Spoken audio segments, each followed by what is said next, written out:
Tahun ini penerimaan CASN atau calon aparatur negeri sipil di Kota Lubuk Linggau sebanyak 490 formasi meliputi pegawai pemerintah dengan perjanjian kontrak atau P3K untuk guru, tenaga kesehatan dan tenaga teknis. Kepala Badan Kepegawaian dan Sumber Daya Manusia Kota Lubuk Linggau mengatakan, semula pihaknya mengajukan 454 CASN, namun yang diterima hanya 490 CASN. Terdiri dari 62 tenaga kesehatan, 23 tenaga teknis, dan 405 tenaga P3K guru. Jumlah penerimaan CASN tahun ini diakui Kepala BKPSDM Lubuk Linggau belum mampu mengcover kekurangan ASN di lingkungan pemerintah Kota Lubuk Linggau, karena tahun ini banyak ASN khususnya guru memasuki masa pensiun.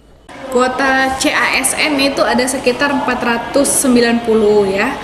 Itu posisinya formasinya di P3K ada 405 dan untuk CPNS yang teknik ya ada 85. Itu komposisinya ada teknis dan nakes.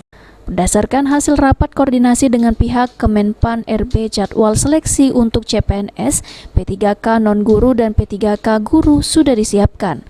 Rencananya pengumuman seleksi akan dibuka 30 Mei sampai 13 Juni. Pendaftaran seleksi 31 Mei sampai 21 Juni. Pengumuman jadwal seleksi CPNS dan P3K non-guru 1 Juni sampai 30 Juni. Masa sanggah 1 Juli sampai 11 Juli. Tri Hajari, Apel TV.